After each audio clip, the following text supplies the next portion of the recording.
This is the craziest UFO phenomena, true story, and it came from my dad. The 1960s in Ethiopia.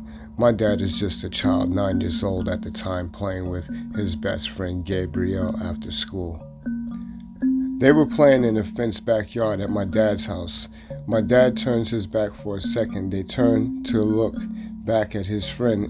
Gabriel is gone. It's important to note that my dad and Gabriel were from the top 1% of Ethiopia's ruling elite. My dad's father was Minister of the Interior of Ethiopia, and Gabriel's father was a 4-star general of Ethiopia. The backyard Gabriel disappeared from had a 10-foot brick wall with armed guards patrolling on the outside.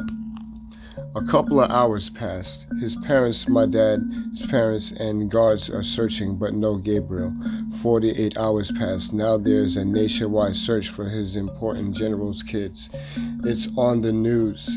Police are searching door to door, describing him and what he was wearing and when he disappeared. He was wearing a private school uniform, white t-shirt, white shirt, brown pants. Helicopters even searched the countryside looking for him. Still nothing. A month passes, then 2, 4. People start losing hope that he would never be found, and they think the worst. Exactly 6 months to the day he disappeared, Gabriel appears back in my dad's backyard. He was wearing the same white shirt, private school uniform, and it was still clean. He looked exactly the same as he did when he disappeared. This is when it starts to get weird. Once they confirmed he was okay, they started asking where he had been. He said a couple of nice men took him on a trip. He was in a white room that glowed, and other children were there from different countries. He said he was surprised that the nice men who looked like white guys could speak Ethiopian, and he could understand what the other children were saying even though they were not Ethiopian. The white glowing room had no windows, and the doors disappeared into the walls. There were buttons on the walls, and if kids pushed them, a bed would come out of the wall.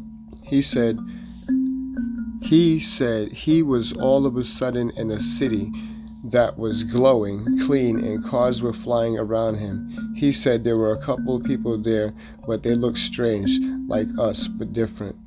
One nice man was still with him and took him to a tall building where he said he had to stay there for a while, but showed him a room that he could use for entertainment. Gabriel said he could push a button and the room itself goes places, an open field, the beach, the room itself even flies.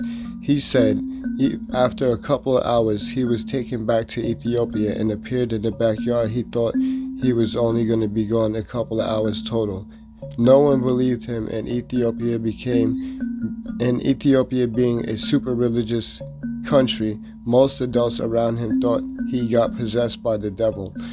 Gabriel even was forced to see a priest to get the evil spirits out of him. My dad still kept in contact with him throughout their lives. Gabriel got a doctorate in physics, and I believe he works in Holland still.